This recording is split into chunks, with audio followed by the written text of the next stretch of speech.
জানেন, এই মুহূর্তে আপনাদের সামনে কথা বলতে এসেছি দিল্লির কপালে চিন্তার ভাঁজ, বাংলাদেশ পাকিস্তান প্রতিরক্ষা চুক্তি। দর্শক, এই মুহূর্তে বাংলাদেশে আমরা একটা নির্বাচনের ডামাডোলে অবস্থান করছি। এই অন্তর্বর্তীকালীন সরকার আগামী 12 ফেব্রুয়ারি একটা নির্বাচন দিতে যাচ্ছে, বিতর্কিত নির্বাচন নিঃসন্দেহে। কিন্তু এই নির্বাচনের যদি ফলাফল এই বিতর্কিত সরকার বিতর্কিতভাবে তাদের পক্ষে অর্থাৎ তাদের পছন্দের যে সরকারটি বসাতে চাইছে সেই সরকারটি যদি বসায়, তাহলে বাংলাদেশ এবং পাকিস্তানের মধ্যে একটা প্রতিরক্ষা চুক্তি হবার সম্ভাবনা উড়িয়ে দেওয়া যায় না। কারণ ইউনূস সরকার ইতিমধ্যে এই প্রতিরক্ষা চুক্তির ব্যাপারে প্রাথমিক গ্রাউন্ড ওয়ার্ক করে ফেলেছে। এখন যদি তাদের পছন্দের সরকার আসে, তাহলে সেই চুক্তিটি হয়ে যেতে পারে। এই বিষয়টি নিয়ে যুক্তরাজ্য ভিত্তিক একটি online news portal middle East Eye একটি বিশ্লেষণী রিপোর্ট করেছে গতকালকে। তার আলোকেই আমরা একটু পরিস্থিতিটা বুঝবার চেষ্টা করব। আপনারা ইতিমধ্যেই জানেন যে দক্ষিণ এশিয়ার ভূ রাজনীতিতে বইছে পরিবর্তনের হাওয়া। যে পাকিস্তান আর বাংলাদেশের সম্পর্ক গত 1 দশক ছিল হিমশীতল, সেখানে হুট করেই দেখা যাচ্ছে উষ্ণতা। অতি সম্প্রতি পাকিস্তানের আইএসআই প্রধানের ঢাকা সফর এবং বাংলাদেশের সাথে সম্ভাব্য প্রতিরক্ষা চুক্তি সরঞ্জাম ভারতের নীতি নির্ধারকদের কপালে চিন্তার ভাঁজ ফেলেছে।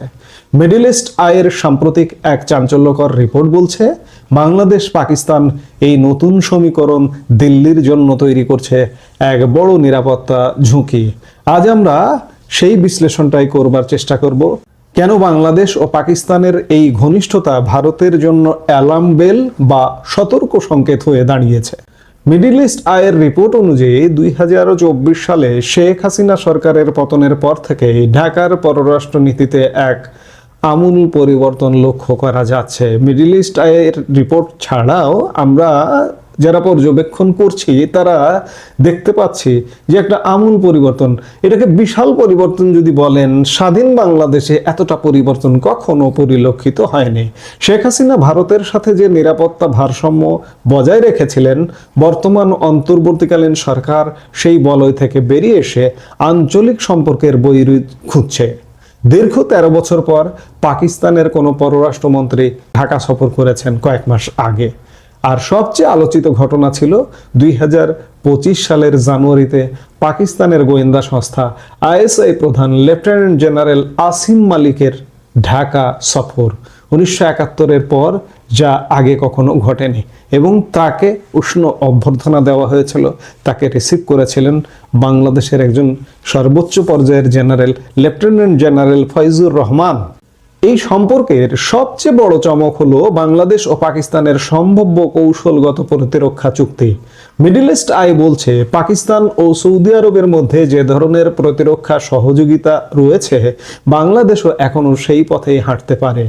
এর আওতায় পাকিস্তান বাংলাদেশকে তাদের অত্যাধুনিক F-17 ফাইটার জেট বিক্রির আলোচনা করেছে। ইতিমধ্যে আপনারা জানেন যে বিমান বাহিনী প্রধান কদিন আগে পাকিস্তান সফর করেছিলেন, তখন এই আলোচনাটা এসেছিল।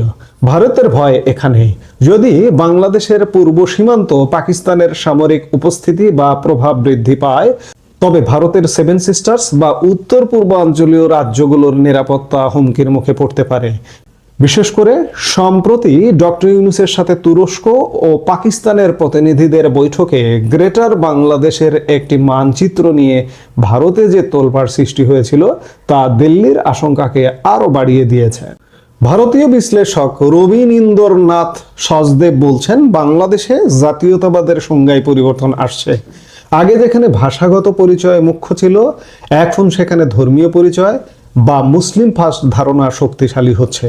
এর ফলে ভারতের প্রতি এক ধরনের জনবিদ্বেষ বা অ্যান্টি ইন্ডিয়া সেন্টিমেন্ট তৈরি হয়েছে। তবে ভারতীয় সেনাবাহিনীর প্রাক্তন জেনারেল দীপেন্দ্র সিং হুডা মনে করেন, এখনই বাংলাদেশ পুরোপুরি পাকিস্তানের ওপর নিরাপত্তা নির্ভর হবে না। কারণ বাংলাদেশের সব রাজনৈতিক দল হয়তো পাকিস্তানের সাথে সামরিক চুক্তিতে একমত হবে না। ভারত এখন বলা যায় দ্বিমুখী চাপে, একদিকে বাংলাদেশের সাথে সম্পর্কের শীতলতা কাটানো, অন্যদিকে পাকিস্তানের ক্রমবর্ধমান প্রভাব ঠেকানো। দিল্লির নেইবারহুড ফার্স্ট বা প্রতিবেশী প্রথম নীতি এখন বড় ধরনের চ্যালেঞ্জের মুখে। বাংলাদেশ কি আসলেই পাকিস্তানের সাথে প্রতিরক্ষা চুক্তিতে যাবে, নাকি এটি কেবল ভারতের ওপর চাপ সৃষ্টির একটি কৌশল?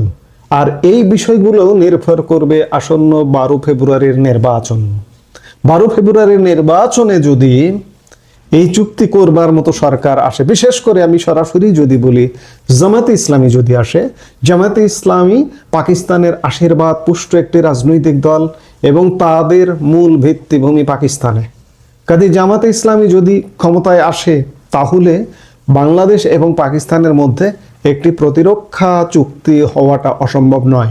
এই প্রতিরক্ষা চুক্তি নিয়ে আমি নিজেও বেশ কয়েক মাস আগেই ভিডিওতে বলেছি যে নির্বাচন পরবর্তী সময়ে নির্বাচিত সরকার যদি পাকিস্তান এবং বাংলাদেশ একটি প্রতিরক্ষা চুক্তি করে এবং সেই চুক্তির আওতায় যদি ভারতকে নিশানা করে, সেই চুক্তির পয়েন্টে যদি থাকে যে বাংলাদেশের মতো বাংলাদেশের উপর আক্রমণ মানে পাকিস্তানের উপর আক্রমণ, কিংবা পাকিস্তানের উপর আক্রমণ মানে বাংলাদেশের উপরে আক্রমণ, এক দেশ আর এক দেশের পক্ষে দাঁড়াবে, এমনটা যদি হয়, তাহলে মাঝখান থেকে বাংলাদেশ যে মহা বিপদে পড়বে সেটি বলার অপেক্ষা রাখে না। এই বিষয়ে আপনার মতামত কি? আপনি কি মনে করছেন? বাংলাদেশ কি পাকিস্তানের কাছে সঁপে দেবে, বা বাংলাদেশ কি 1971 সালের পরে পাকিস্তানের কাছে আবারও হেরে যাবে, পাকিস্তানের ষড়যন্ত্রের জালে ফেদে যাবে কিনা? এটি নির্ভর করছে আগামী নির্বাচনের জয় পরাজয়। যদি এখানে জামায়াতে ইসলামী জেতে, তাহলে বাংলাদেশ 71-এ যে আমাদের মুক্তিযুদ্ধের মাধ্যমে যে একটা স্বাধীন বাংলাদেশ আমরা পেয়েছিলাম, আবার 71 পূর্ব বাংলাদেশে ফিরে যাওয়া কিংবা একটা পাকিস্তানিকরণ প্রবণতা এখানে পড়তে পারে। এ বিষয়ে আপনি কি ভাবছেন? কমেন্ট বক্সে আপনি আপনার মতামতটিও জানাতে পারেন, এবং আপনার মতামতটি আমরা গুরুত্ব সহকারে বিবেচনা করি বিধায় আপনার মতামত চাইছি। এই মুহূর্তে এ পর্যন্ত। সবাই ভালো থাকুন, সুস্থ